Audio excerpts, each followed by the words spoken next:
let your blessings descend upon us, here assemble and grant that we treat and consider all matters that shall come under our deliberation in so just and faithful manner, as to promote your honor and your glory, and to advance the peace, prosperity, and welfare of our county and of those who interest you have committed to our church.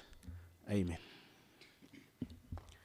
Honorable members, the nominee, committee secretariat, good morning.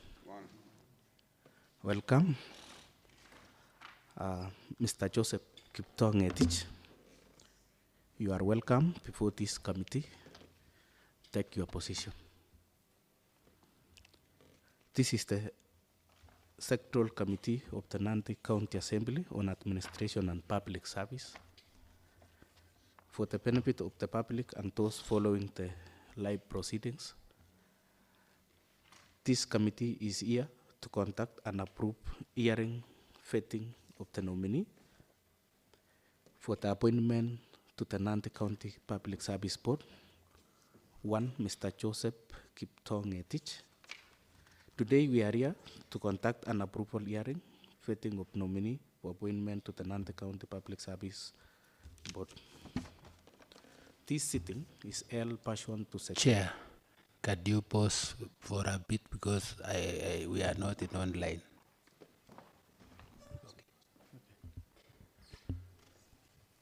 This is not an hour, Chair, I understand. Okay.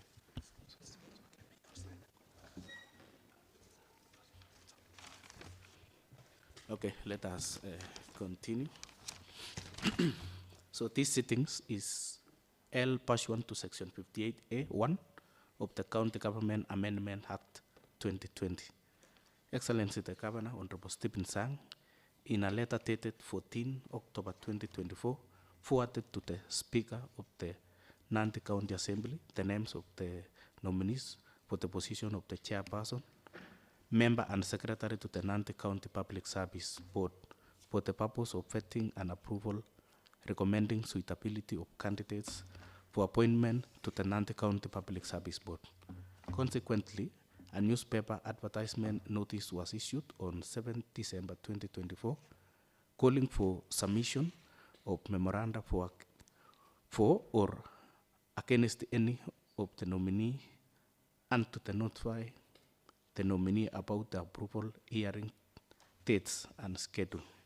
Owing to other official engagement by member of this committee outside the county, and a datum was placed on the newspaper advertisement on Tuesday 10 December 2024, rescheduling the approval hearing vetting dates from 17 December 2024 to 18 December 2024. Further, this sitting is held pursuant to Nandi County Assembly Standing Orders 194-5F. I now call upon administration of oath. Before we can proceed further, may I ask the legal counsel to administer the oath to the nominee. Welcome, nominee. Kindly be upstanding. I'll ask you to inform the committee which faith you profess, if any. I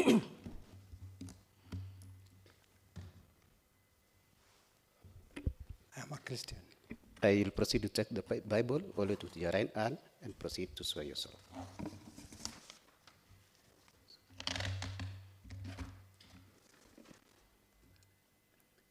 I, Joseph Kiptoo Ngetich, having been invited for vetting and or approval hearing, and to present documents before the Administration and Public Service Committee, do solemnly swear that whatever I will say and or present before the Honorable Committee shall be the truth, the whole truth, and nothing but the truth, in line with the Constitution of Kenya and all other laws of the land, and that I will, to the best of my abilities, aid it perform its role without fear, favor, bias, affection, or prejudice. So help me God. Thank you, nominee. You can proceed to put in your name and append your signature.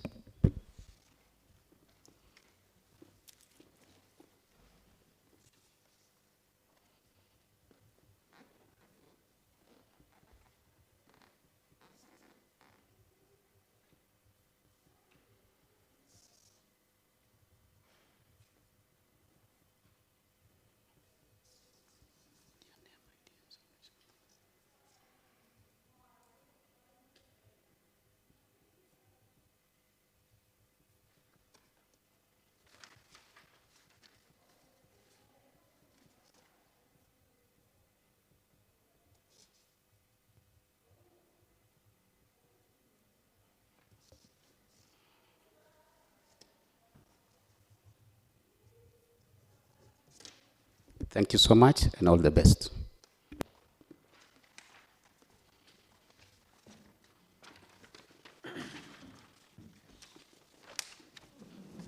Thank you so much, the nominee.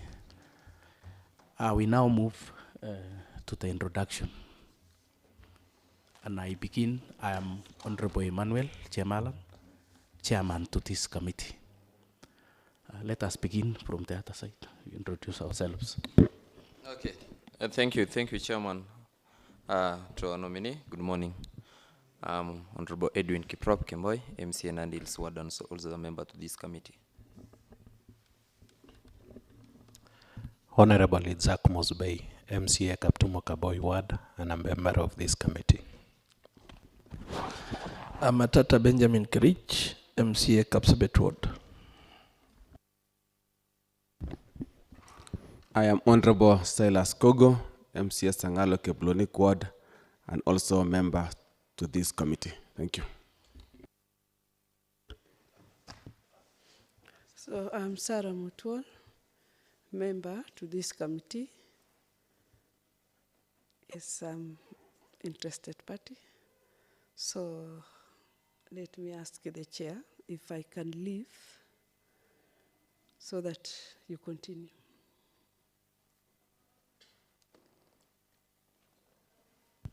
Is it in order like that? No.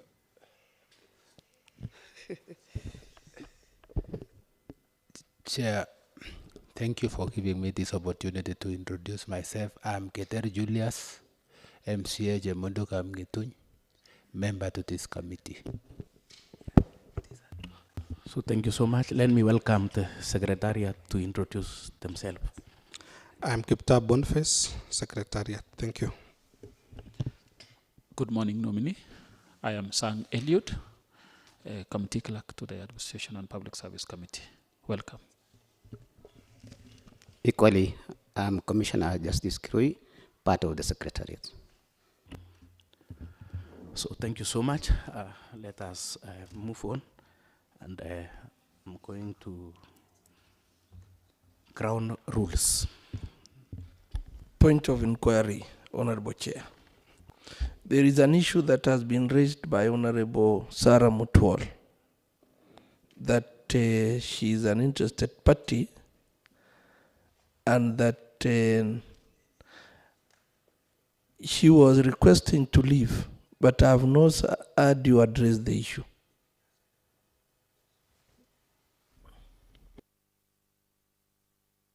Thank you, Chair. I think if the member has declared, unless he has any other interest, then that is, he should declare the interest. But by mentioning, he can decide to be with us and listen.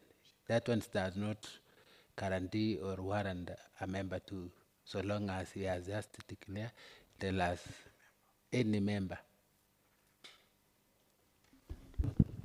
So, Honorable Chair, the best thing is for Honorable Sarah to declare the interest so that we proceed, the nature of interest.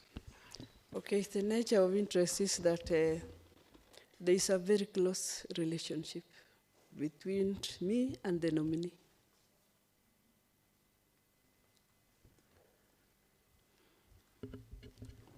Okay, I think, Honorable Member, been granted the permission.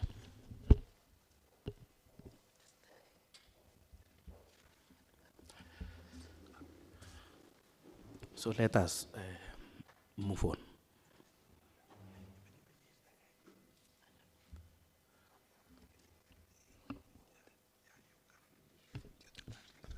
The chair, thank you. Because we wanted to be in the, I know we are in records. Can we ask the legal team to advise us on the same?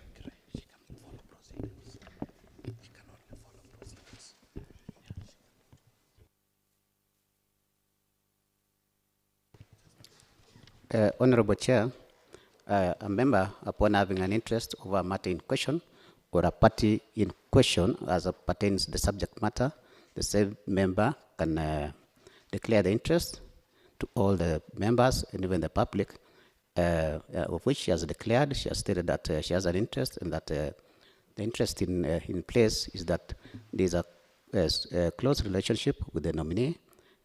By so doing, she may not be able to contribute to the issues at hand, because there may be tendencies, or there may be probability, or somebody may think that she's a part and parcel of this.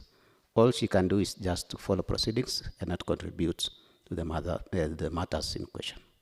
So the chair will make a ruling on the same. Okay, I think, Honorable Member, the Secretariat has stated well. So you just stay and abstain the question. So thank you. Let us move on. Ground rules. Honorable Chair, I'm of a contrary opinion that let the member recuse herself from these proceedings. Please. With the permission of the chair, I think the opinion I was giving is that she is not part, she will not be part of these proceedings. She may just follow, because in any case, she may follow the same from anywhere where she is. So she is not part of these proceedings as of now. So the fact that she's seated here, she is part of the proceedings. So I think the best way, and for public interest, it is good and prudent that she recuses herself so that she will come in during the next nominee. Okay, out of that, through the chair, I think, Honorable Member, you will serve no prejudice if you follow proceedings from outside these prisons. Kindly, with that, with the counsel from the chair, you may as well leave the proceedings, the plenary.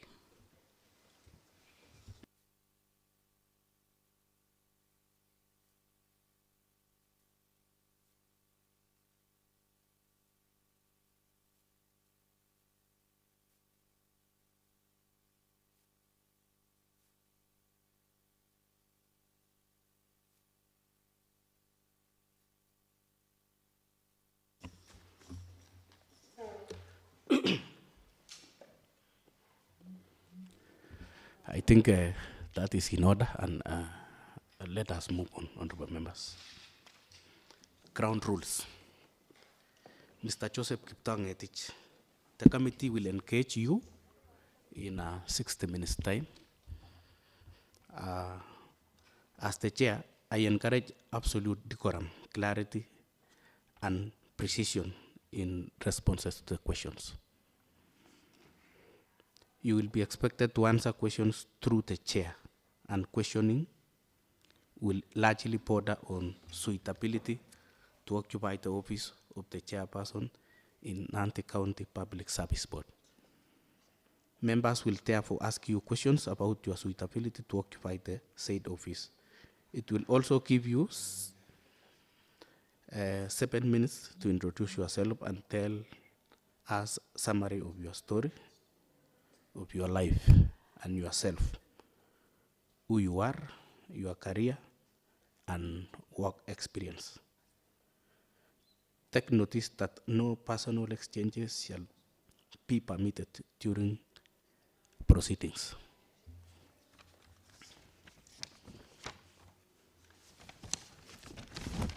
the nominee, I would request you to kindly hand over the original of the following documents to the clerk. National identity card,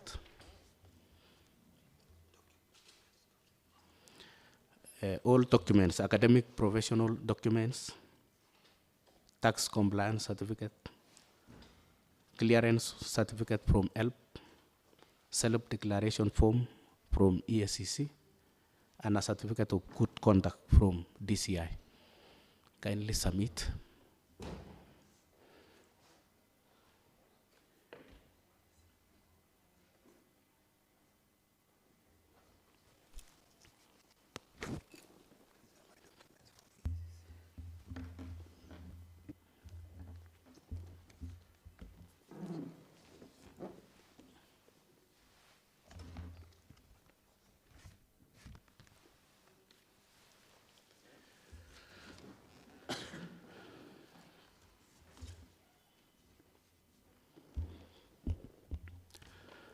Let us move on. Mr. Joseph Kiptoo Ngetich, have you ever been charged and convicted in court of law? Honorable Chair, I have never been. Have you ever involved in any such practices bordering of favorism, nepotism, dishonesty, or otherwise? Chair, I have never been. At a personal, Maybe an interjection through the chair. Kindly ask the nominee to properly use the mic. kindly use your mic properly so that you can maybe add. At a personal level, what is your net worth? Chair, putting it together, as I've mentioned in my documents, my net worth in terms of my properties, of what I own, shares, I'm worth between 100 and 150 million. Give in detail breakdown of what the composition, assets, cash, immovable assets, properties and etc. In terms of assets, Chair, I have land in Gajado, in Ngong. Kindly hold your mic.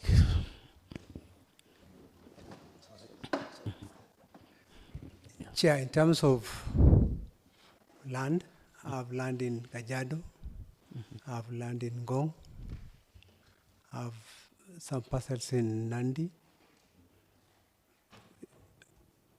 within the Kapsabet, and I have agricultural land where I have tea, and in terms of housing, I have a house in Nandi and a house in Nairobi. And in terms of vehicles, I have 2 vehicles. And in terms of shares, I have shares with Telecom Pension Scheme. I have shares with Kenya Power Sacco. I have shares at Kenya Power. I have shares at Kenya Airways. And I think that's what I'll put together, Chair. And why I actually put it at between 100 and 150, because some of these assets have not been of late valued. So if you give me today, then I would be standing at 100 where I was. Okay. But I put it at between that and that because of valuation.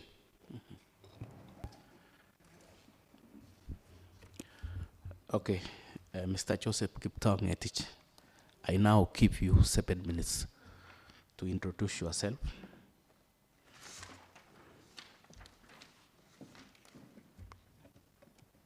Chair, my full names are Joseph Kiptoo Ngetich, born and brought up in Nandi County, Mgwen constituency, Kapsabet ward, Kapkoria village, That's where I grew up. I'm married with one wife, with 3 children. Chair, I'm also a farmer. That's who I am. Apart from what I do else, which I'll explain in my academic and work life. Going to my academic circle chair, I went to Kiptoo Primary School. After Kiptoo, I went to Koilel High School in Gilgil for my O-levels. After my O-levels, I came back to Kapsabel Boys for my A-levels in the year 87-88. After that, I joined Balaton University. I have been in Balaton University up to 1993, where I left and I did a bachelor's degree in business administration, accounting option. Thereafter, I went to Nairobi, but still with the academic. I've done my master's degree at USIU in business administration, strategy and human resource option. I'm currently doing my PhD in leadership and organizational development at USIU. I've also done a higher diploma in human resource management with the Institute of Human Resource.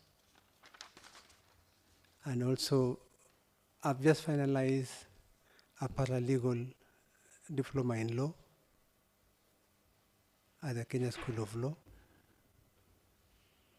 And I've attached, I've not picked my full certificates, but I attached transitional provisional results.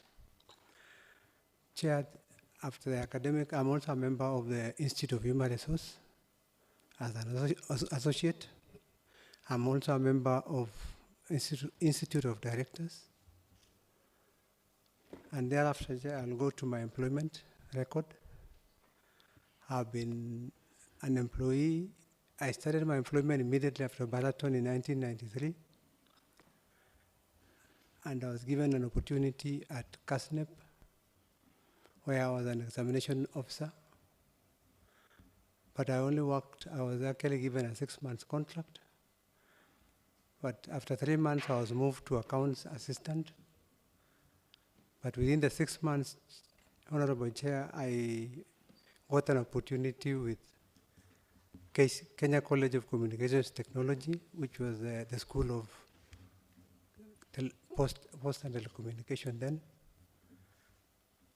And I joined them in October 1993. And I have not understood why I was given a position of assistant purchasing and supplies. Yet my background was in accounts. But when you're given an employment, you go and do it. So I went, but I was posted straight away to audit for 3 months. And then I was taken back to my position of procurement. I worked in procurement for 5 years. And I moved from procurement to HR, where I was asked to relieve somebody who was proceeding on maternity leave. And within after the 3 months, I was asked if I would go back to procurement.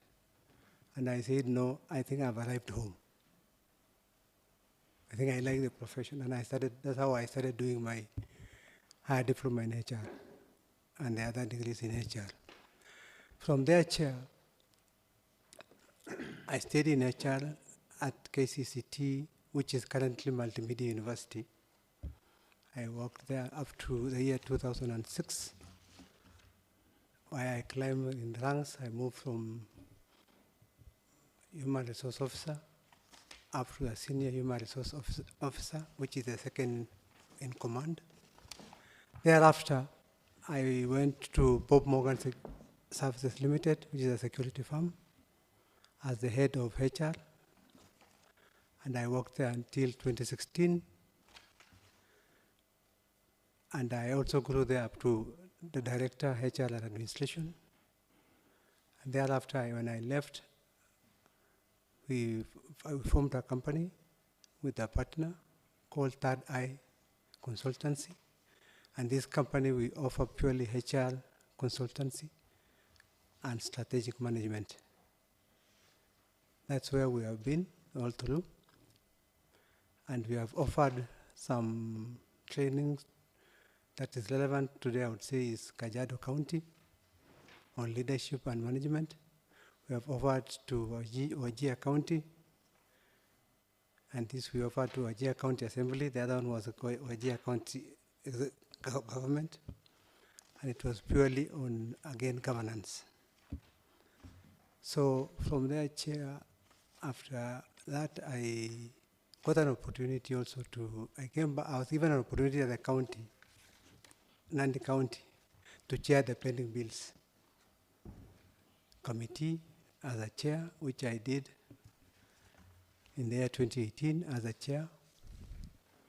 I finished that, and I applied for the chair of Kanawasco, who I am up to today as a chair of Kanawasco, and I'm also a board member at Kenya Deposit Insurance Corporation in Nairobi. So, Chair, I would say that is my working history and my journey. The achievements I've achieved so far in those areas, Chair, I'll mention in maybe 2 or 3 of them. At KDIC, as a member of the board, I was chairing the HR committee and strategy. We finished the development of a strategic plan, which actually is supposed to be launched mostly in January or February. I also managed to chair and finalize and present to the board 8 policies on HR matters. The 8 policies were purely on HR instruments, which you can't operate in government if you don't have those HR instruments. In the other organization's chair, I have worked closely to make sure that systems, especially computerized, because without a computerized system, linkages, performance will be very low. And that one we have done. So I think I'll be mentioning, as we'll discuss with you, ask any other, and I'll apply any other relevant question to that, Chair. I think I can. So thank you so much, the nominee, for taking your time to tell us who you are. We now move to open a conversation, and I would like to take this opportunity to welcome honorable members to ask questions. And I'm going to begin with my right side, Honorable Julius. Welcome. Thank you, Chair, for giving me this opportunity so that I can ask the nominee. The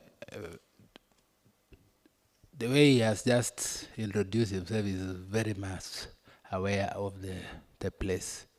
I know members of public are really watching, and they are only interested with one area.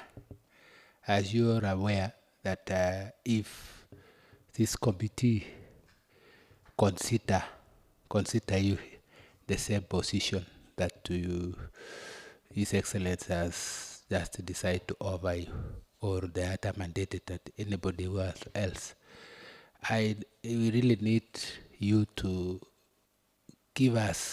convince us on how you are going to, if you have been considered, you need to explore more on improvement, or how are you going to perform this duty in case you will be considered, because from the look of things, your file is rich, you have been in the field for long, but now for the benefit of those people that are watching online and everywhere else, convince us now on some areas, including educate us also on where does the board throw its mandate. Also, you should tell us more about this thing, or what do we understand by the word leave of absence, we would want to know, just give us an overview of how you intend to perform your duty at that line so that we can understand. We want to see the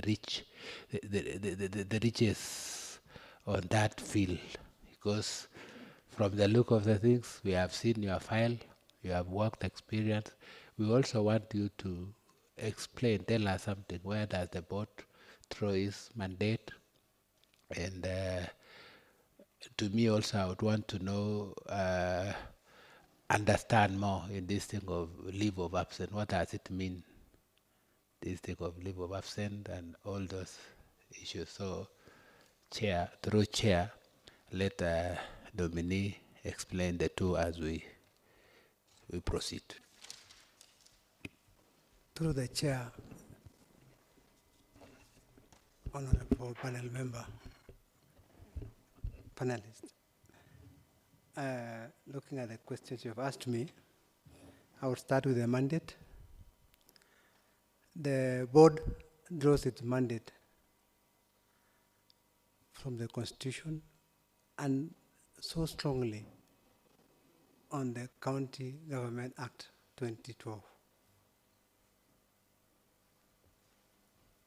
However, it also has other legislative arms and laws that supports it. Some of them is actually the Employment Act, Labor Relations Act,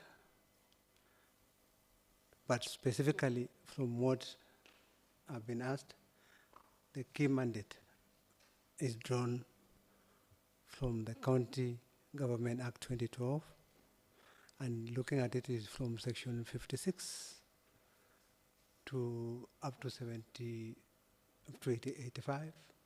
That is where the mandate, but the key part is where we have the functions and where we have the powers. And I will explain it further. In regard to the leave of absence, Chair, is that we have several types of leaves that employees are given. We have a normal leave, which you earn your leave. Like every year, if an employee letter talks about 30 days of leave, then it means that employee is earning about 2.5 days every month. So before the end of the year, that employee can take the days he or she has earned, or toward the end of the year. But no employee should carry forward more than 15 days to the following year. And that carrying forward should be approved. If not, then the employee loses those days. Then the leave of absence, Chair, is when an employee would want to go has no leave, want to take some study, want to go and do other things that are not within the functions that he has been given, then can request for leave of absence. But it has a limit. It varies from organization to organization.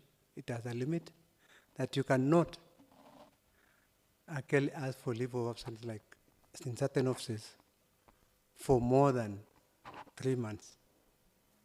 In other institutions, like in the teaching areas, universities, you can take more than even 3 years because it goes into a area of study leave.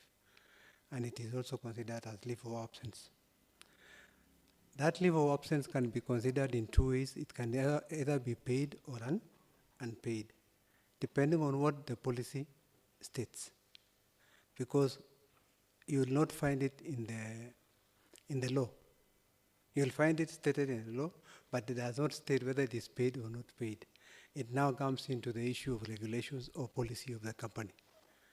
So I want to believe that if given an opportunity to serve, and we have that issue, then as we must see as a board that we contribute towards what is required and how a policy should guide us on leaves and which type of leave. Because we have also the sick leave, we have the compassionate leave that falls into those areas. In terms of getting back to that mandate, because there are various areas of the mandates that have been given to the board.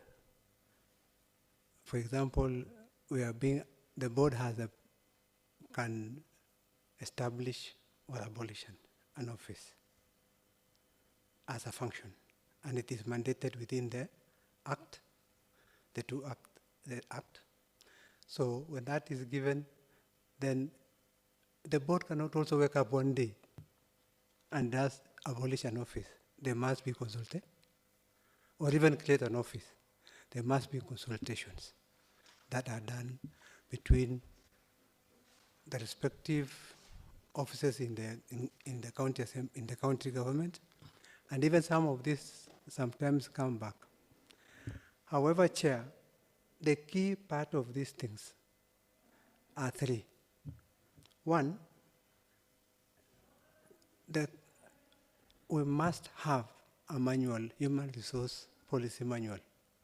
If there is no human resource policy manual that is drawing the details from the Act, then we don't know where we are heading.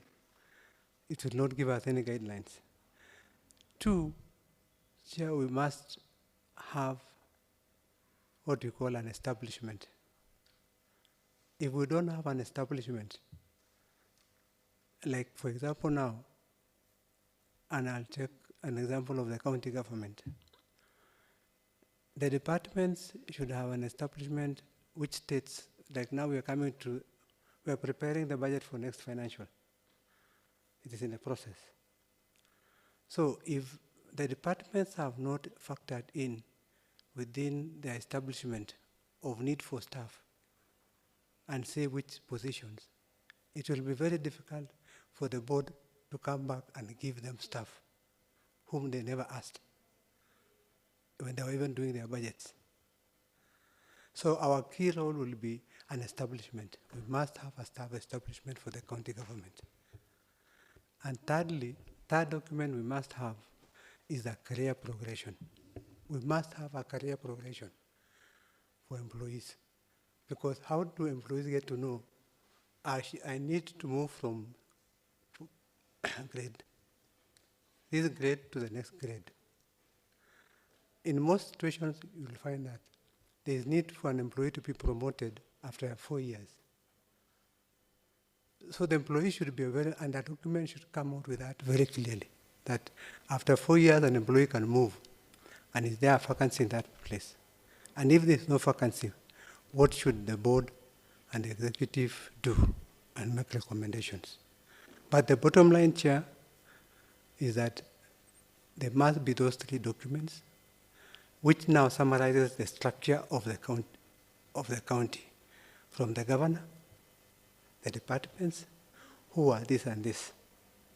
Because what happens is that if you miss those documents, then we'll employ people left and right, because we have no position.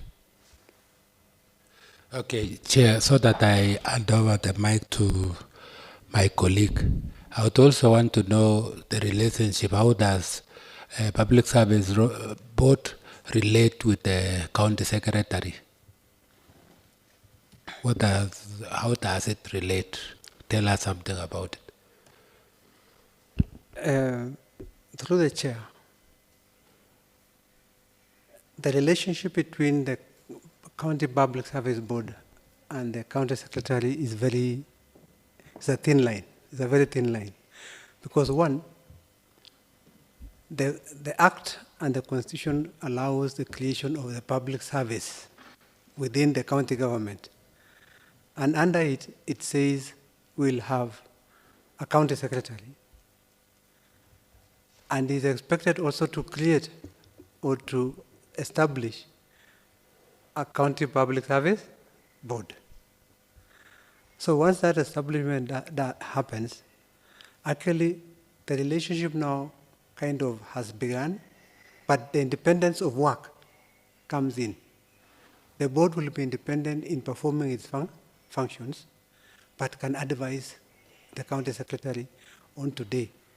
Like now, when the county does employment, and they are in the employment, they have recommended 10 people for employment, rejected another. So we have to send our kind of approval list through the county secretary to be disseminated to the other departments. And that is how the relationship in terms of coordination comes around between the county public service board and the county secretary. And also, it is also like now, if a department wants to employ or wants staff, what they do is that, Chair, they must, there's a request, an intent, or a requisition that will be done by the authorizing officer. The authorizing officer, that request will continue up to the board level, up to the executive level, the cabinet. The cabinet will approve, and it is the county secretary who will now forward that to the board, for the board to start its work process. And the board is always and should be independent from the instructions or coordinate or even that information. The information we are given is for us to look at it independently and say, if it is okay, we'll start our process. If chair is not okay, we'll advise. We write back and give advisory. Thank you, Chair. So as I hand over mic to my colleague, I would want to know, recently we experienced some crisis here in Nandi County of HR issues.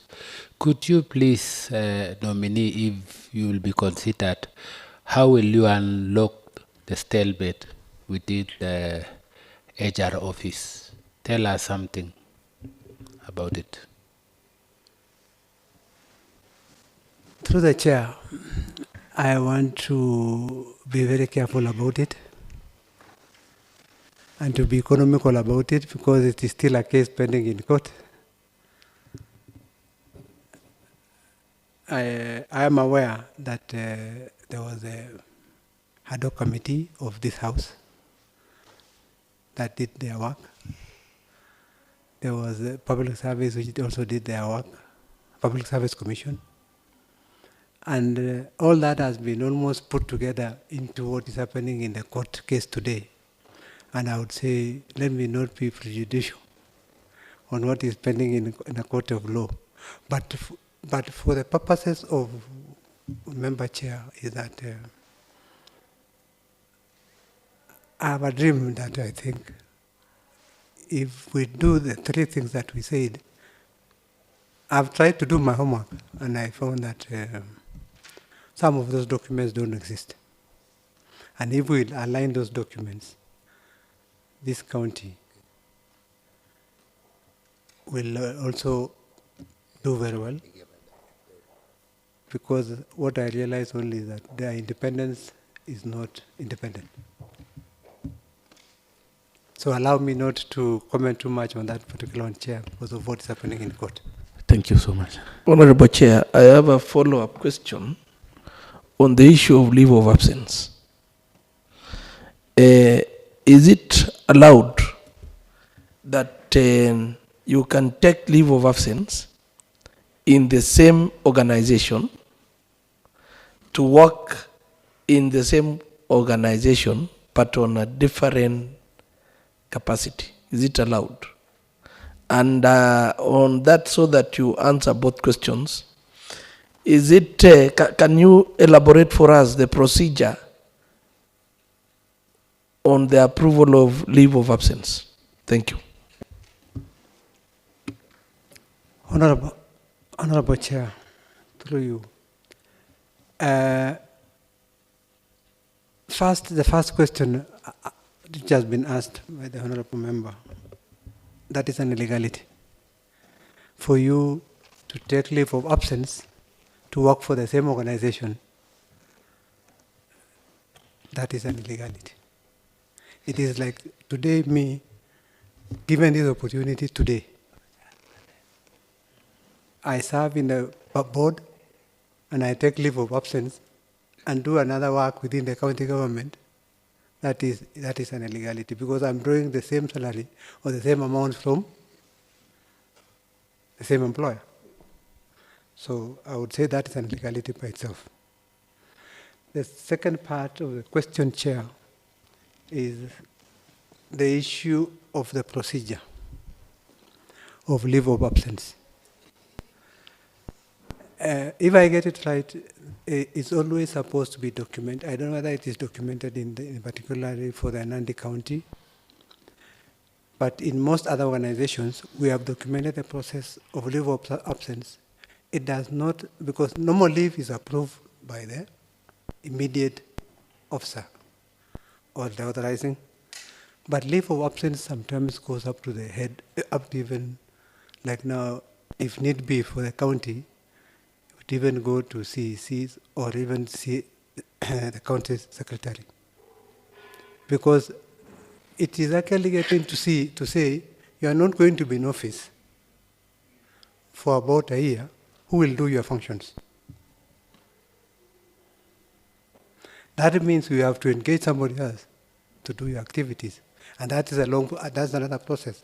So for me is that there must be a documented process, and if it is missing, we'll document it from our side of when we do our policies, but it should not be done within the lower levels, leave of absence. In universities, it is even done by the Vice Chancellor. Okay, thank you so much. Maybe I can allow Honorable Matata to move on with this question so that I can... Chair, just a follow-up on what Mheshimiwa Matata has asked on the leave of absence. Now, you come in, we consider you, then the assembly approves you. You take up the position of the chair, Public Service Board. You find an officer who is now serving in Nandi on leave of absence in his or her previous position.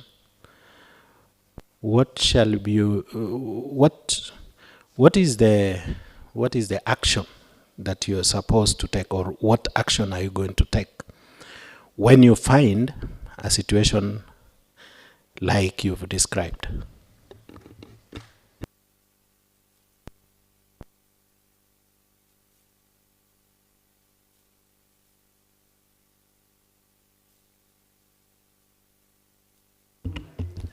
Kindly switch on your mic. Thank you, Chair. That was a valid question, and it happened in most, I've learned it happened in most counties.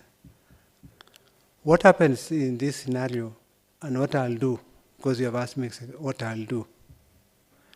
The greatest role that the Public Service Board will do is an advisory, because we are held to advise the county government.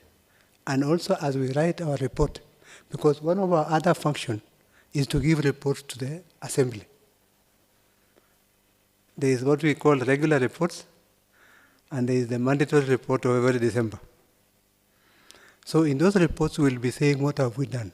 We have found out these are the number of people who are on leave of absence.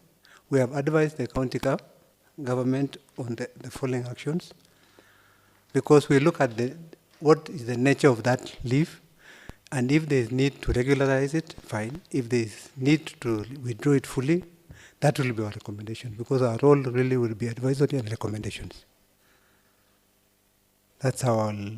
But then, I think the biggest that I will address, if this House committee and the full House will consider me, is a policy scenario that will state it from the scheme of service fully, the procedure, and who should be given.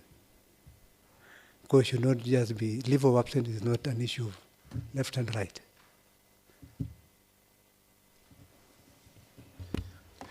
Okay, thank you very much, Honorable Chair. Mine is an issue of, you find now that, can you give us the procedure of dismissal of an employee. And another issue is that we have a scenario here. And having gone through your CV, I'm seeing that I personally might classify you as an HR specialist. We have an employee who has worked for 7 years. And all of a sudden, he or she is dismissed. Is it the normal HR practice?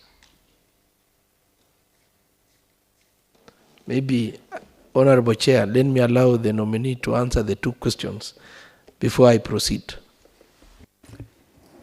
Thank you, Chair.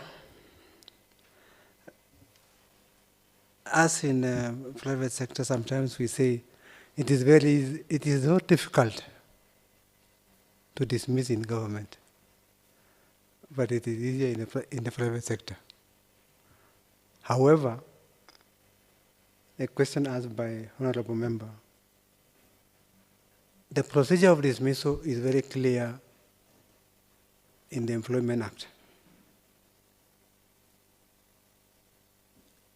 It says an employee who has done any mistake must be notified. And the notification is you being given a show cause letter. So that's the first stage that it begins. And that show cause letter can start from the immediate officer or the officer in charge of that department. So a show cause letter is given to the employee to show cause, and you must, in that letter, you must state the reasons why. Why this, give the employee the reasons why he or she should show cause, and giving them in point form. Then the employee should also be given adequate time to respond. Because sometimes you are also told, an employee is told, this is a show cause, and we expect your response by tomorrow. So, in practice of law, and it is the intention that I actually did my paralegal, not to be a lawyer. I did it because of HR practice. It was the basic issues of law, of HR, that you want to do dismissals, you want a contract of employment.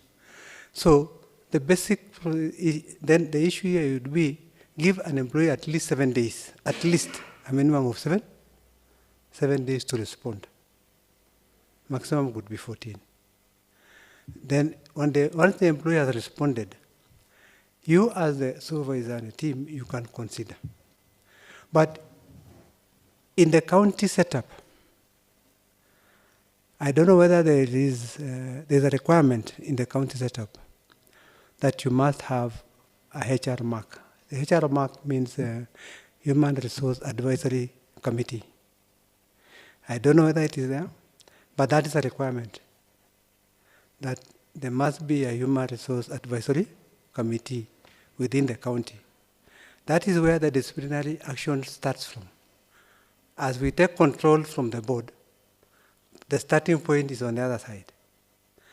So once the employee has responded and the HR mark, that committee is happy with the feedback, they can write back to the employee and say, maybe we only give you a warning, first warning and all that. But if they are not happy, they now invite the employee to appear before a disciplinary committee. And the disciplinary committee is formed on the basis of where the person is and the interested parties, like now HR, the department concerned, and independent people. And that employee is also allowed, if the employee wants to come with another person, is allowed to come to be heard. When that has been done, heard, and we are happy, we can also, employee can be punished in other forms, either by recovering the amounts, either by demotions and all that. If that is not, if the event was so serious, and the panel has considered that this is beyond, and even despite the explanation, the defense was not satisfactory, then the employee then now can be given a dismissal letter and notified. So that procedure is also stated in, because if you look at the Constitution, I think in Article 47 about fair hearing, you can never dismiss an employee without giving fair hearing. You can never dismiss an employee without your administrative actions being fair.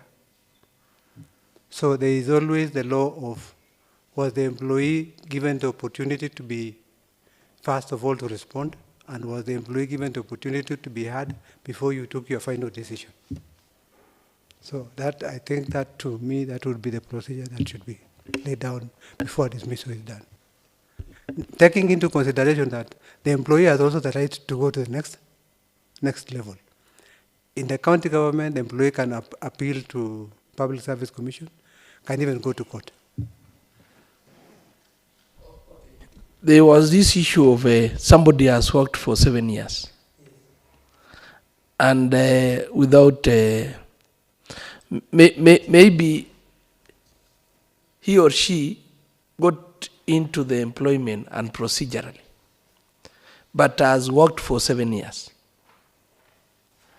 and then all of a sudden he or she's dismissed with the only reason of unprocedural employment. What is your take? Chair, through the chair, I want to be very careful about it, because it is one of those cases, it is one of those issues which is pending.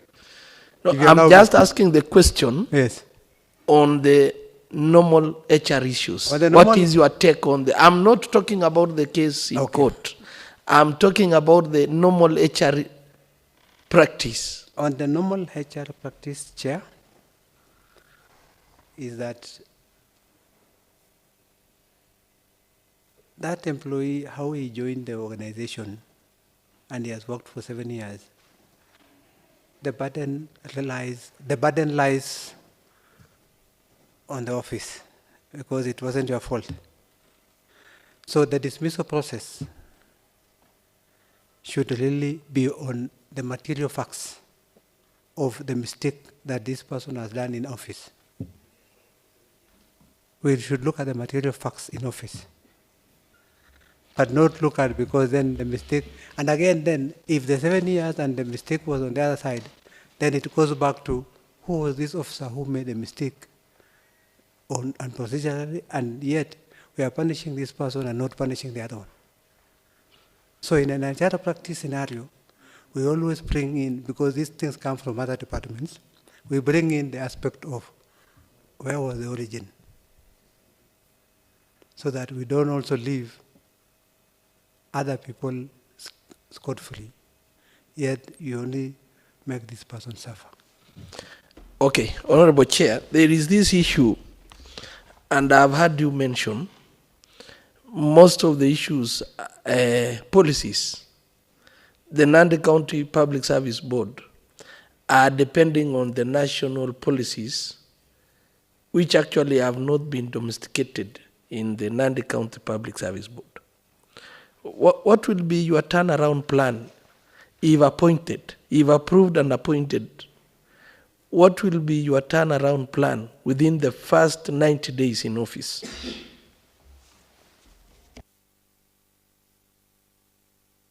Thank you, through the chair.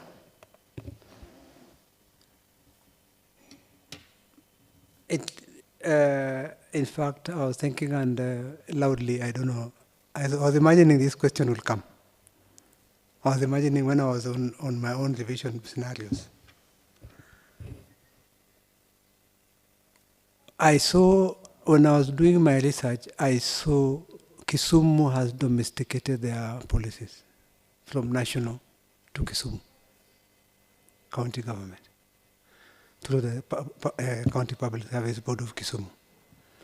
And I looked at it and said, What will stop us? If given the opportunity, what will stop us from doing what Kisumu did? And when I asked one of my colleagues in Kisumu, it was like, it took us not more than 2 months, because these policies already exist. We are only applying it to fit us. What does not fit us, we leave, as long as we have not left out what is critical in legislations. So I would say, Honorable Member, that my assignment within the 90 days and within giving it an extension of period is to work on the policies that are not existing, domesticate any document. But I don't know, because then the critical part may be during your study or your interaction with the teams.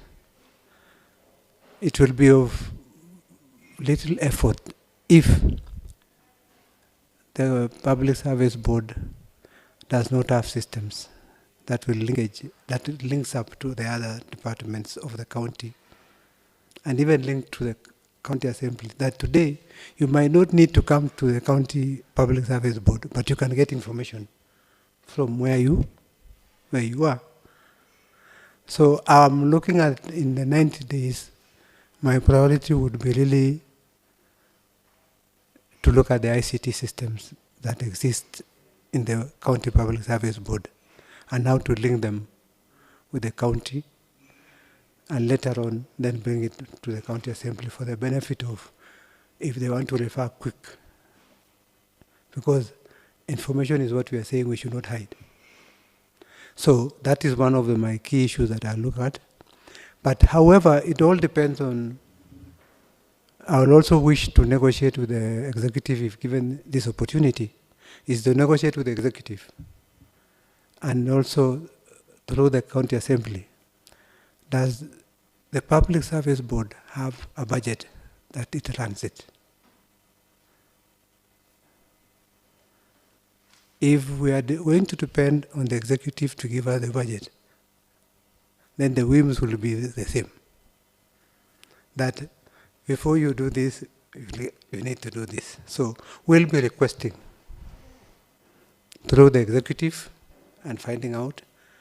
And in the budget, we look at it and say, we need adequate budget and justify those budgets, especially a budget that can run the County Public Service Board to deliver the mandate that is given, because a lot is expected of it. But I don't know, when I get into the House, if given the opportunity, is what I'll look at. Okay, maybe one last question, Honorable Chair.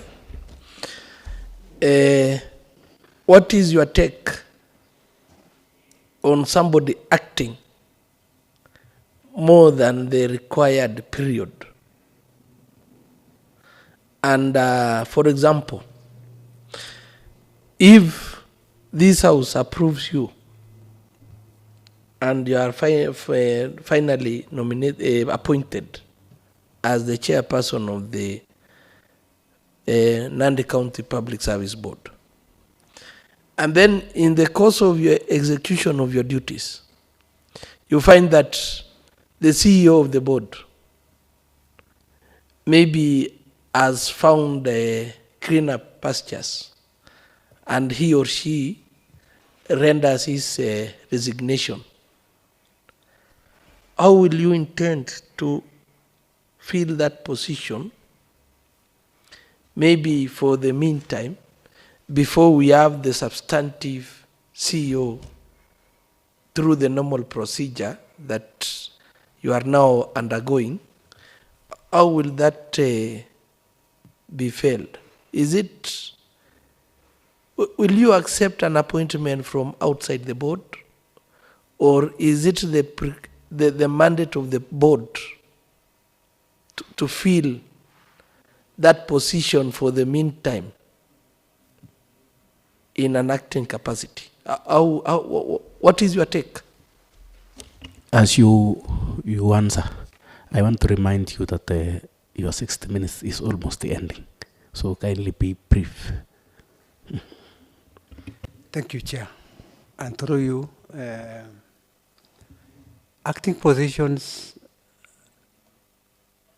in law should be a maximum of between 9 and 12 months, maximum.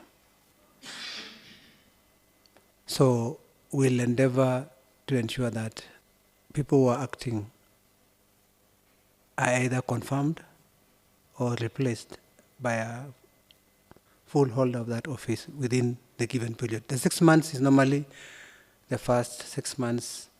If you find that you have not found a candidate, then you can extend the acting for an additional 3 months or 6 months at the maximum. However, as a board, it is our mandate to look for a suitable candidate. And in appointing a person at that level, it is always somebody who is not 2 grades below the grade we are looking for. Because any acting position, you should not promote somebody. You should actually give an acting to somebody who is like 1 grade below. Then they can come up to act. But not to bring somebody who is on the 3rd level or 2nd level or even below to act. If that person is, if you don't have within your institution like now, the Public Service Board, we could write our requirements, ask in the executive, somebody who meets the following requirements. And it is basically for secondment for a period of so much. After that, we must have done the interview, finish, and have the person in place. So in that follow-up question, how many months or years someone is allowed to act on acting capacity? Maximum should be 1 year. But in most organizations in this country today, you have had people who have acted for years, which is actually an illegality. Okay. Thank you so much. Let me call Honorable Silas. Thank you, Chair, and to our nominee. Article 232 of the Constitution of Kenya 2010 provides for the values and principles of public service. Kindly give us around 2-3 values and explain how you will apply to the Nandi Public Service Board if given that chance. Thank you, Member through the Chair. 232, the key principle is we must hold high standards of professional ethics. And I want to bring this to the Nandi County Public Service Board. The reason I look at this is, I say this is, it is very key that professionalism is maintained at the board level. If we don't do that at the board level, if there's any questions, like what I had, I followed up I was following the proceedings. And it is interesting to hear people who have complained about having bribed their way to get positions. That is not professionalism. I always tell myself, I got a job in Kasnep and all that I've worked without paying a coin, and I will never, and I've never asked the staff to pay anything. And remember, what powers will I have to assign duty to that staff? Or if I find that staff with a mistake, how will I treat that employee? They'll always say, nilifanya hivyo kwa sababu nilikuwa najaribu kurecover that amount. So professionalism is important. 2, the use of resources within the Public Service Board. It is very clear that we should be use resources effectively, efficiently, and economically. I'm looking at why I said ICT. How are people applying for jobs? And if people are still applying for jobs manually today and bringing to us the hard copy to our offices, then we are not efficient, we are not economical. We need to have systems that can actually say, today, Honorable, you're qualified for that position, and it can reject you if you're not qualified. And those who have qualified, we can run through the system with them. Then that will be the efficiency of service.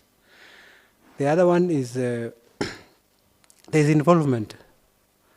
In our decision making, we should involve the public, because it's more of a policy decision. If we make a policy decision, then we must involve the public. So the aspect of public participation should come up, and we should be open to public. If we are closed, then I'm ready as the chair, if given the opportunity, to open up for discussions with the public. If the public today asks and says they are not happy with our service, we should be listening and improve that service. Maybe my last question is, what are the roles of a chairperson, according to your understanding? And my last question is that, if today you are approved by this committee, and someone comes to your office looking or seeking for employment, maybe you are a relative or so, and at the end of it all, yeah, after your talk, she's just giving you a token of appreciation. How do you feel about that? And in that, is it a token of appreciation for you, or a kind of corruption? Kindly tell this committee. Thank you. Thank you, Honorable Member, through the chair. The role of the chair, key, is leadership. I know I'll have a team of not more than 5. So I'm leading that team, and I should provide direction and guidance to that team. So leadership roles and skills comes on board. 2, as a chair, I also chair in terms of the meetings, and I should give, like what's happening today. I've seen the chair giving everybody an opportunity, and I should also give my members opportunity to contribute during the meetings. Because sometimes we say in management and leadership, there are people who are not allowed to talk, yet they are critical to a discussion. So I'll allow members to contribute, but at the end of it all is guide, give that guidance. The other role is, I have also a role to ensure that the decisions of the board is implemented. Because as a chair, the board has made a decision. Has that decision been implemented? So will be a link between the board and the secretariat. So that, and I also have another role as a chair to ensure that the balance of power, the balance of power between the board members and the secretariat. Because we should not be seen to be doing secretarial functions, or secretariat doing our functions. So my role is to ensure that there's that split, and then induction of members of the board comes on board. And I'll ensure that is done so that members are aware of the expectation.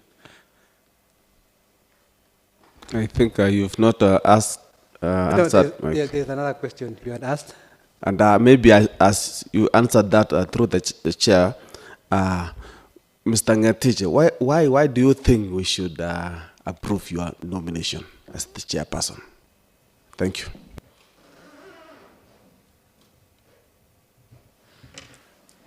Chair, the second question was an aspect of a relative, a friend, coming to me as a chair and requesting for opportunity and maybe even giving a token of appreciation. I don't think that would be a token of appreciation, because it will be more of a pride, because a token of appreciation is normally comes after we have, if you're happy with what I've done, and you tell me today, let's go and have lunch of what we have done. And that token should not, there's always a limit that is given, and should be declared. Actually, if you look at the law, it says you must declare. But if today you meet me and say, you assisted me, well in Kenewasco, I got some pipes for my village, Ngetich to cool a lunch. Would I refuse a lunch? A lunch only? It will really doesn't look. But you are appreciating what has even happened 4 months, a year ago, isn't you? But if it is something that I need to do for you now, it will be more of a bribe than, and that is conflict of interest that comes on board. And as a chair, if given the opportunity, and I have not, and I have examples that happened to me, even situations where I've been in good money. When I was actually chairing the pending bills here, I was approached. I think you have answered. Let me keep opportunity. Then the last one, Chair, there was the last one, why I should be approved. Chair, through the chair, I think, based on my qualifications, based on my experience, and the current scenarios that I'm handling in terms of being a board member, a chairperson, but above all, the passion I want to serve the people of Nandi, if given the opportunity in a straight and fair manner, and within the laid down procedures of the Constitution or any other law.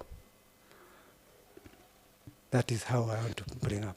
Chair, maybe a follow-up question on what the Honorable Koko has just asked. Now, suppose since you are not going to work in Ireland, you will be having your colleagues and others. Suppose if you find them that they are trying to pull the string towards the directions that maybe it's not familiar or within the law, what will you do?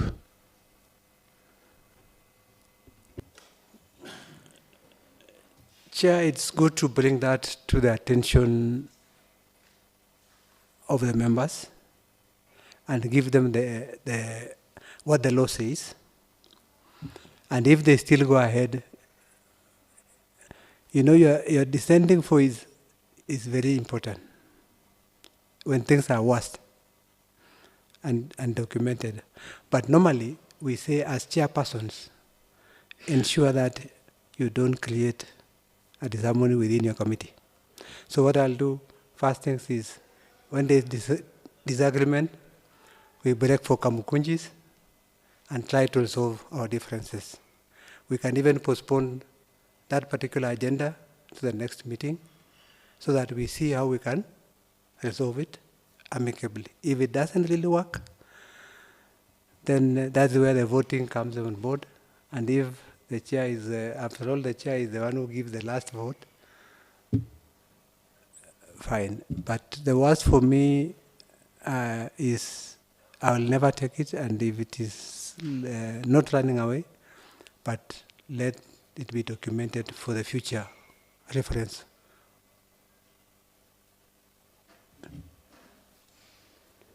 Thank you so much. Let me keep this opportunity to Honorable Mosby. Thank you, Chair, for this opportunity to ask a few questions to Joseph Ngetich. Mr. Ngetich, first of all, may I take this opportunity to congratulate you for your sterling career, your CV. You're very well read. You've achieved a lot in life at 56. You've served many, many organizations. And as I say that, I would want to really know what really motivates you, although you've alluded to it, what really motivates you to come and take up this job of the chairman. And let us not forget you are a millionaire. And that one you've acknowledged. You are so much, again, deeply into church activities, because you've openly, you put it on record. And I know you are not new. You are not new in Jerusalem. You know what is bedeviling the Nandi public service or HR system, so to say. What is motivating you? What is this that is attracting you, that is pulling you, that, or could it be right if I conclude that you were looked for lack of a better term? Okay. Thank you, Honorable Member, through the chair. What motivates me most? Actually, I did the first interview. I want to be open to this committee. When they advertised for the Director HR, I did the interview. And I qualified. I was supposed to have taken up that position last year, January 2023. But before the letter came to me,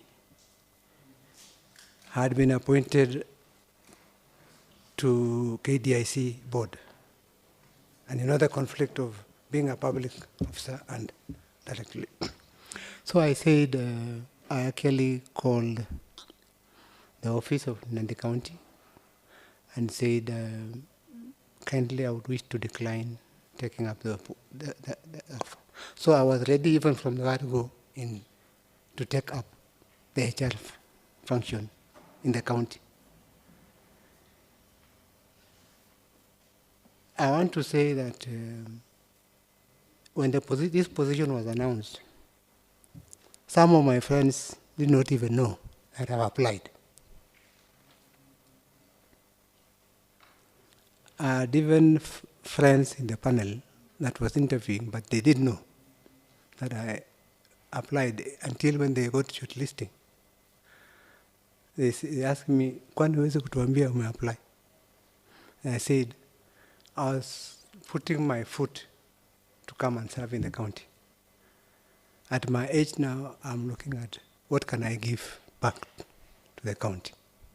So my main motivation is trying to come and give the best to the county that I'll retire to and rest after.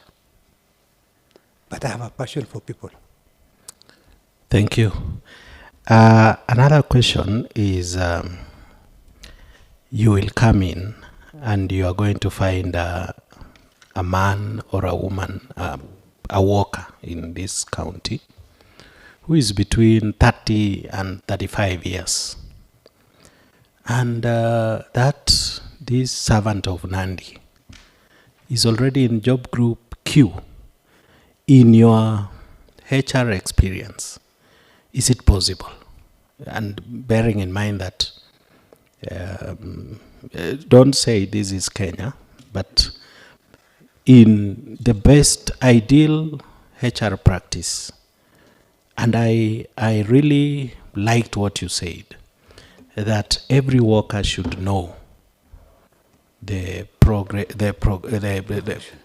career progression, which has been lacking, and when you bring it, we'll be happy. But now, you find this young lady, this young man, job group Q, at 35 or 34. What will be your take? Thank you, Honorable Member, through the chair. It is lack of advice that we give to our young people. These are the young generation, because sometimes they'll end up retiring before expectation, because they'll reach their peak, there's nowhere to go anymore, and life becomes more difficult, and they cannot become politicians, because professionals not rarely become politicians.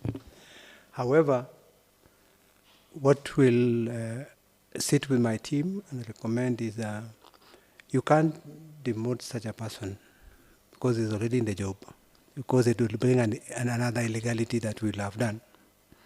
But it's to look at the qualifications of that person, because in most situations maybe the qualification is not right and the experience is not right.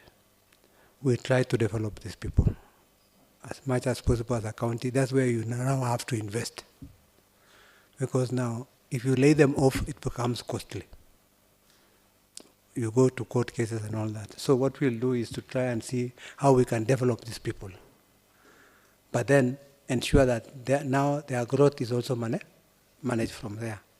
But you are developing to fit to that level, because most situations you get people in that level, but they were actually not supposed to have been there. Even when you look at their qualifications, they were not supposed to be there. But because they already have enough letters, a letter becomes an issue when you go to a court of law. So basically, we'll try to look at that and try to put across a proposal on how we can develop these people in their skills and their knowledge. Okay, as I wind up, your predecessor, one Dr. Kemei, resigned. Have you ever, now that you are at the last stage of your ascension into chairmanship, have you ever known why he resigned? I've met him. And some are precious outside it borders on who brought you, what you expected to do, and all the pressures of work that comes on board. But the bottom line is accept work with that passion of I want to deliver the best for this country, for this county. For me, that, and I've done it before, I advise my bosses in writing and say this decision is not correct. It will cost this and this and this. And in most situations, my bosses have accepted. They look at it. Like, for example, if a boss comes tomorrow, chair, executive, even if it is assuming even a higher level, and say, chair, I have so and so to employ, and I want this person employed urgently. It is my responsibility not to say no directly to you, but allow me to go and look at it. And when you allow me to look at it by, is that I go and document to you what is the effects of this. There is no vacancy, there is no budget. So the bottom line to me, and I've done it before, and always, bosses are always scared when you give an advisory to do an action. Are you conversant with Section 75 of the County Government Act? 75. Not in detail, you can. One about irregular, an irregular process of recruitment. Of recruitment. Yes, I've read it. The one which allows the Public Service Board to revoke. There's a second part which needs investigation. There's a third part which will now... Thank you. Yes. You know, finally, in your introduction again, you talked about the types of leaves.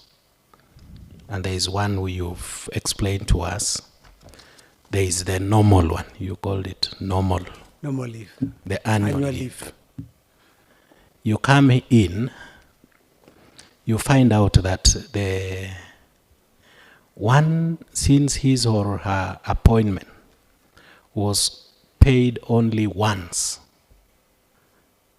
because there is an allowance. Isn't that so? Yes. What will you do, or what will be your advice?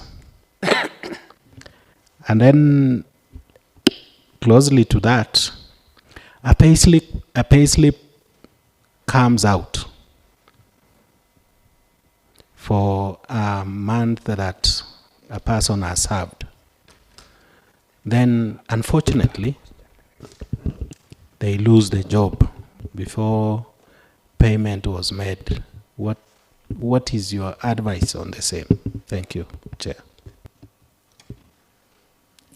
Thank you, Honorable Member, through the Chair. I'll start with the last one. Payslip is out. You lose the job, but the loss of the job is was it procedure? What I'll look at, Honorable Member, is that salary can be stopped on the basis of one is, was there a problem with the employee first? In terms of, then you are saying stop the payment as we do the investigations and disciplinary process. And always, I think nowadays has been reduced to close to 90 days maximum, so that a decision is made within 90 days, and that employee can now be told you are being paid or not being paid. So I would stick to the process and to try to understand why as a payslip was stopped without being paid. Through the Chair is the aspect of advice on unpaid is the leave is, you talked of the leave, the various leaves, but there is one which you have taken, one is not paid, or several is not paid. The law that as it stands today is that if you don't take your leave and the carrying forward is not approved, you lose those leave days. And you lose even plus that pay. So nowadays we actually, the bottom line is that, Honorable Member, we discourage non-taking of leave because we need these employees to go leave, to rest and come back when they are free. That is why the Employment Act says at least 15 days, give an employee at least a minimum of 15 days uninterrupted leave. Then you can even recall that employee to come back if need be. And then you can now reschedule his other leave day, the balance of the leave days. So possibility of losing the leave days is very high if it's not managed. But to me, I will stand in to say, let employees go on leave and even schedule it in advance. Thank you so much. I think you have answered. Maybe, Chair, just on a follow-up question on what Honorable Mospe just asked. Now tell us about of this cost work. How does this cost worker look like, and how do you intend? Tell us something about cost worker, because it has become a common thing anywhere, and I'm not for the sake of those ones that are watching outside and those ones that they don't know about the ghost worker. Indeed, if it is there, and how are you intending to solve? The first thing is, who is this ghost worker? How does it look like? And tell us something about it. Thank you, Honorable Member, through the chair. A ghost worker, for the benefit of our viewers, is an employee who does not exist in that organization.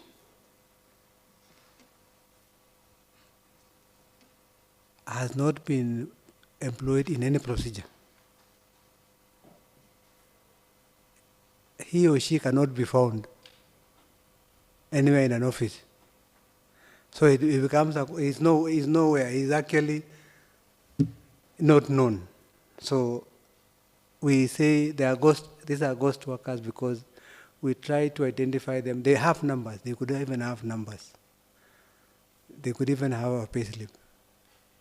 But in actual sense, they don't exist in any office. Or they don't do any work to that organization or to the other county. So that's where it becomes a ghost worker, because you're not performing anything for us. And you're not seen in any of our offices. That's our point. Two is the word is actually big in every organization in government, national government. But for me, is maybe we mess up in HR when we don't have our records correct. That is where ghost workers comes in. We mess up in HR if we don't have the structures. Because today, if the structure says agriculture will have 200 employees, if that's what the structure, the earlier on the establishment says, and it breaks down that 200 into various, from the CEC all through to the lowest person. Agricultural extension officers could be 20 and distributed in sub-counties. Then, for me, who is doing a payroll, or a director in HR, who is now going to forward a payroll, is how comes today this payroll of agriculture has changed from last month? That should have been the first question.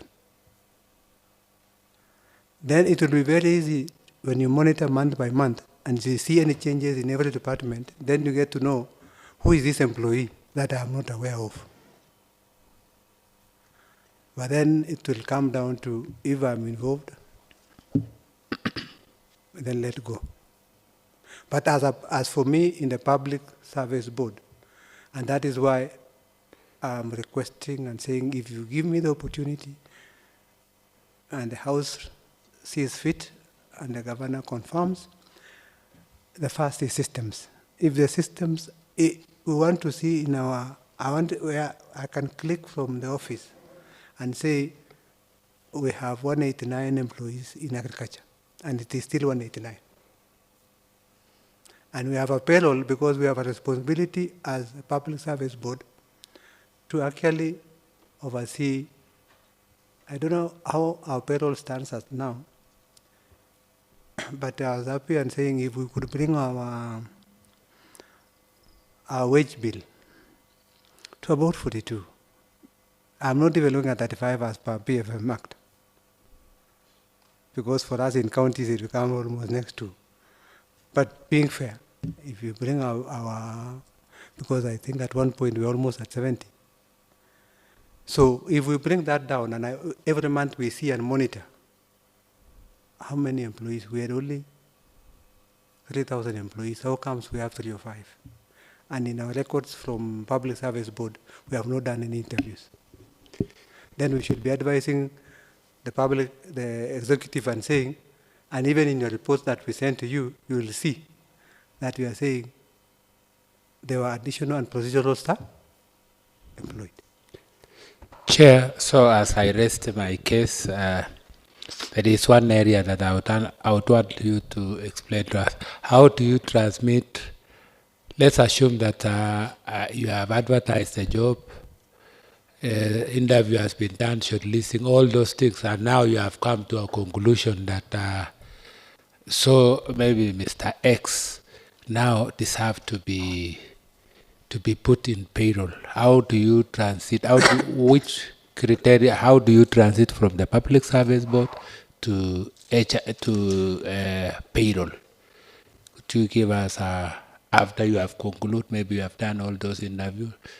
Only how do you transmit from Public Service Board to along that? So give us in brief. Honorable Member, through the chair, in brief, the transmission of positions that have been approved, advertised in a procedural manner, interviewed and gotten members. We should document those positions because the appointment letters, there's what we call, there's a job offer letter. What we send first is an offer and we transmit it to the county, county secretary, who will distribute to the departments. If these people have first of all accepted the offer, we'll give them an appointment letters. Those appointments, they go to departments. And those, we communicate about almost 3 or so letters. I don't know what happens in the Nandi County, but those letters, you cannot transmit a letter to a payroll before the employee reports. How will you do that? Because first of all, the employee has not accepted the offer. The employee has not even been, the concerned authorizing officer in the department has not received that employee and posted. Because what is required of us is that that employee must accept the offer, must be received, must be deployed, and in that letter then the authorizing officer is saying the person has reported. Then it comes back and a copy then comes to us, a copy goes to payroll. So all of us get to understand this person has, even for us in the Public Service Board, we tick our record to say, this employee has reported. Thank you, Chair. Thank you so much. Maybe a follow-up question on that issue. Can you come clear on that issue? So you are saying there must be an offer, and then in return, there should be an acceptance, and finally an appointment. Can you come clear? Yes. What happens in employment, once the employee is successful, the employee has done the interview, we have communicated, it's like you are successful. So we write to you and say, come for your letter, or we call you and say, come for your letter of offer. That's the letter of offer. Because an employee, and in fact it says in the Act and in the Public Service Commission Human Resource, it says that employee can be given 30 days to look at that offer letter. The employee can accept it immediately, some can accept within. So within that period, that employee can say, hii mshahara iko chini, I will not accept the offer. So below that letter, there is where now the employee accepts the offer. And then once he accepts, he or she brings the letter back to us.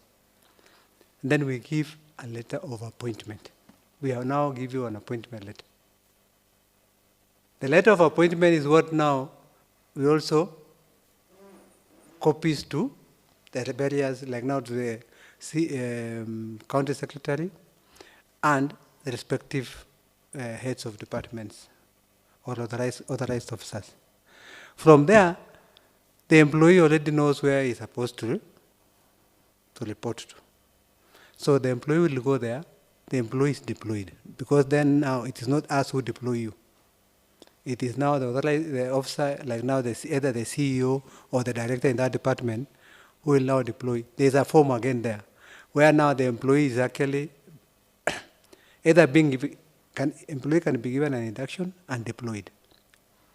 Once he is deployed, the employee accepts the deployment. Then it is very easy. The letter comes to us, a copy comes to payroll, then, and it indicates, it shows the copy has gone to payroll, this has gone to. So all of us are aware that this employee X is actually with us, and we can we can tick in our boxes that under establishment we have filled the position. Okay, Honorable Chair, I have two follow-up questions, and they are very critical. One is that on issues to do with legality, if this House approves you, and as you sit as the chair of the board, it comes into your realization that one of your members has taken a leave of absence. So the question is, if somebody takes a leave of absence, does the status change? Does the status change? And now you as the chair of the board, you realize that one of your members has taken a leave of absence to serve in the board on issues of legality of the board. Will that board be legal? And as the chair, what will be your actions as the chair? Thank you. Thank you, Honorable Member, through the chair. A leave of absence does not change your status. You can still remain with your position as so-and-so holding the position of accountant or whatever it is, or job group this, and you can proceed on leave of absence. But that doesn't give you that now you have a leave of absence and you start earning more within the organization. And I said that was earlier on I said that is an illegality. So that does not change your status on where you were before. If you are going to another unit and you want to be, and it's like you are taking another position, that is also another illegality, because have you been interviewed? Was there a vacancy? Was it procedural? So that brings another challenge. So for me as a chair, I'll provide advisory, especially there are sometimes we ask our, in our consultancy, people come to us and say, this is how I am in this organization. If I do this, what will happen to me? Seeking for HR advice. So as a similar situation, we say I can advise my colleagues, because those are my colleagues, and say, this is an illegality. Either you drop it, or it will haunt you several years to come. Or do you want us to document it? You know, sometimes you give an employee an opportunity other than documenting everything. This has happened to one of our friends who was in Mo University. He was having 2 jobs. He took leave of absence from one university to another one, but he was earning a salary on the other one and got the salary on this other one. We had advised him and say, don't take one. The other day he was part of the EACC team that he is supposed to pay. All the years he was in Moyo, which is about 5 years. So where do you get salary for 5 years? Narrow it down, the nominee, Mr. Ngetich, yes. Somebody has taken a leave of absence. Maybe he was working in the Public Service Commission. Yes. And she has come, maybe she has undergone the normal procedure up to an approval by this House and appointment. And now she finds her way, or he finds her way into the board, having undergone the procedure. But the status you've said does not change. She remains, the status remains. Taking a leave of absence does not change the status. That member being in that board, can somebody challenge the legality of the board by virtue of that member being in that board?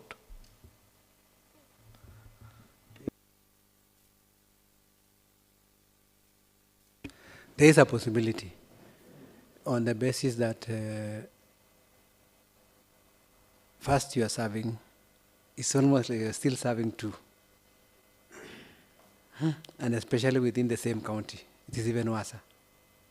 So chances of it being an illegality is on that basis. As much as the leave of absence you are taking, why would you take a leave of absence to serve? Why don't you then take up the position fully? And who requested?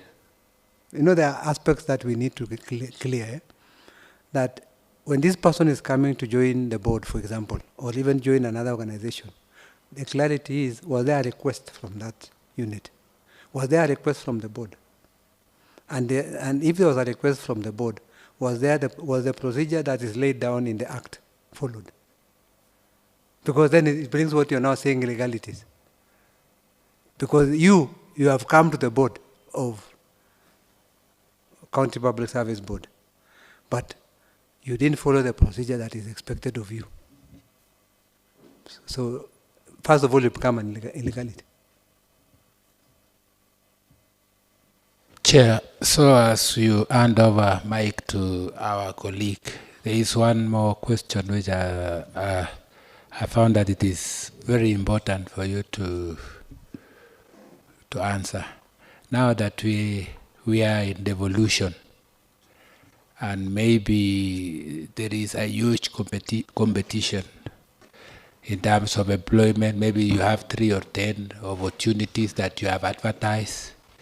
How will you manage this issue so that devolution can be filled within? Like, for example, in Nandi County, we have about 30 wards, and maybe opportunity that you have advertised is maybe 10 or 15. What measures will you put so that fairness and devolution, so that employment does not go to one corner, specifically maybe in Nandi County, and that all the position can go to one corner? What are some of the measures that it will bring fairness in terms of that employment? Because everyone wants to enjoy devolution.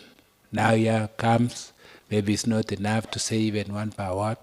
And you remember, I know there is employment is competitively meeting the criteria. What are some of, how do you intend to do so that the employment does not go to one corner? Thank you, Honorable Member, through the chair. I think for me, the law allows us, and it says very clear, that we should be concerned. There is the 30%. Apart from the overall 30% that is looked at, we also need to be very sensitive about either one unit, as you put it. You know, we can bring it home to be a unit, taking over almost everything else. So we look at that 30%, and we get back to, these are candidates who have all qualified. They meet the criteria, and that's what I want to assume. These are candidates, you have 3 candidates who meet all the criteria, but what we need to look at is the same rule now, and say, these 3 people, yes, there is 1, 2, 3. Number 3 can even be given an opportunity because of the 30% rule. Number 2, when you talk of the marginalized, talk about gender and all those things, we can look at that and say, if you look at the department concerned today and say, how is that department distributed? And that is why I keep saying systems are very important, because we can click from County Public Service Board and see how is the distribution, where do these people come from? And then now we say, let's give an opportunity to number 3 because then it is one of the disadvantaged groups. So we'll try to balance that. And it's one of the things we are doing, Chair, if you allow me 1 minute. It's one of the things we are doing the other day in HR, I was chairing the HR at KDIC. And it's one of those things we are trying to balance off. And we had to sit for almost 2 hours to deliberate only on distribution and balancing. So it's possible to be done. Thank you, Chair. Thank you so much, Honorable Keter. Honorable Edwin, do you have a question? I will allow you one question because we are running out of time. Thank you, Chairman. Just let me, because you've given direction, Honorable Chair, allow me to ask our nominee only one question. Using Mr. Ngetich, using a relevant example, kindly give us a scenario whereby you're supposed to make a tough decision. Being the chairman of any illegality in which a scenario about a time when you had to make a tough decision. Yeah, just give us a scenario, as an example.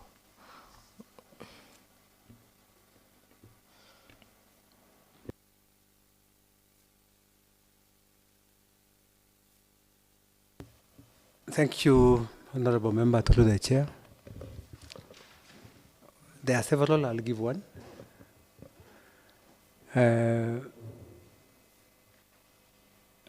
I'll give two. One was on employment, where I was asked as the chair of a committee that this person needs to be considered because has been referred by some senior level of staff, of people in this. And in that scenario, I looked at various factors, I listened, and it came even before the interview began, although I was the chair of the interview panel. And I actually only said, let's interview the candidates first before we discuss. And let's be fair.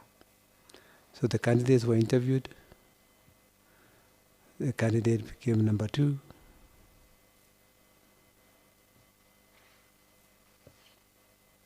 And you had to take one person.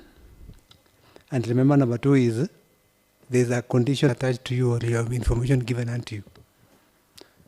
So, and looking at it is that when we looked at the balancing power, what he was asking, we found that that tribe was already existing 3 people below him. So giving this person will be the 4th. What will happen?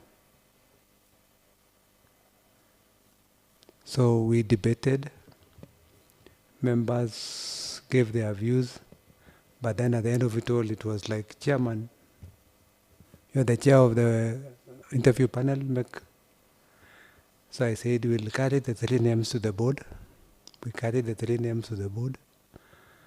But I made my recommendation and said to the board, let's give number 1. And I gave the reasons why. And I told the chair of the board in advance, a day before, that this scenario might come this way. So prepare yourself as a chair of the board, because me, I was a chair of a committee. So what happened is that the chair, after we finalized the discussion and took number 1, the chair asked me and says, now I'll carry you with me to go and see the person. You know, that's a very, now you're being carried. Sometimes it's either a crucifixion to see you are the one who made the decision. But we went and we explained our scenario. And the person gave us an opportunity and say,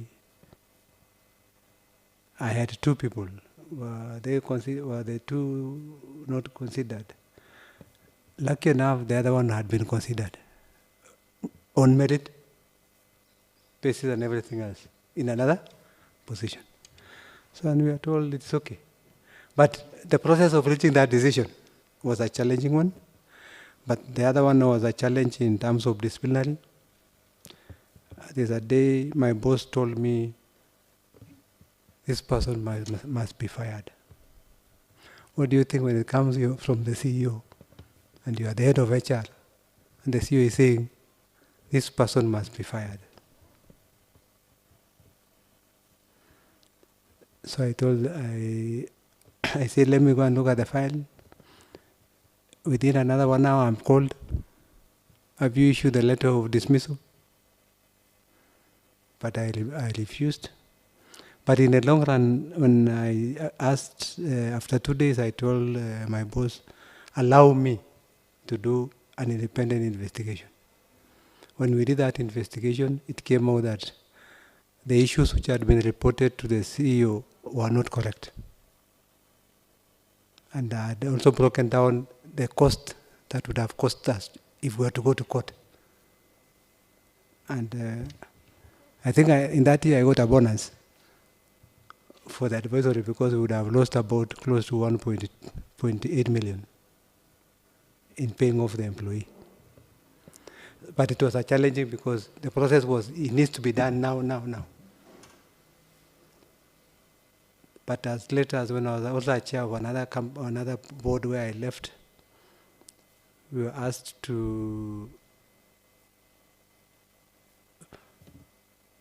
do something, and I said no.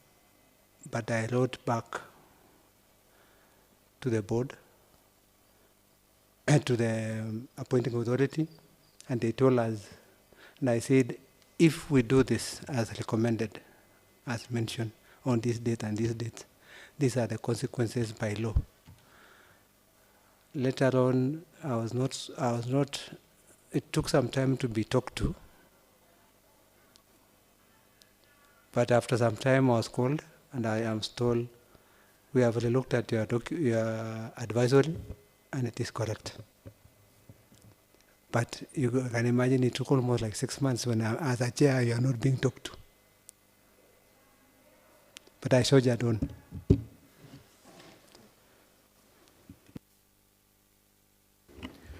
So thank you so much, Honorable Member. Honorable Nominee, that marks the end of our questions, and I'm going to give you 2 minutes for closing remarks. Chair, my closing remarks, I want to appreciate this committee through your chairmanship and for your time, for your questions. It was interactive. It has also met my expectation, and I want to appreciate you. And Chair,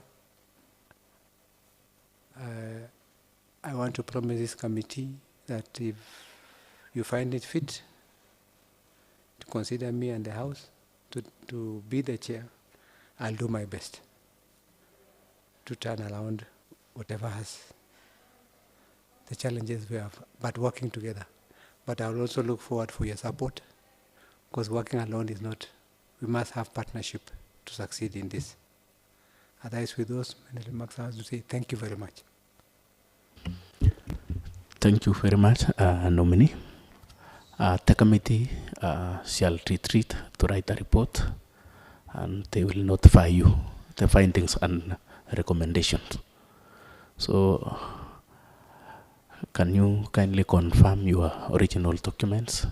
And I'm calling upon Sergeant to usher out the nominee.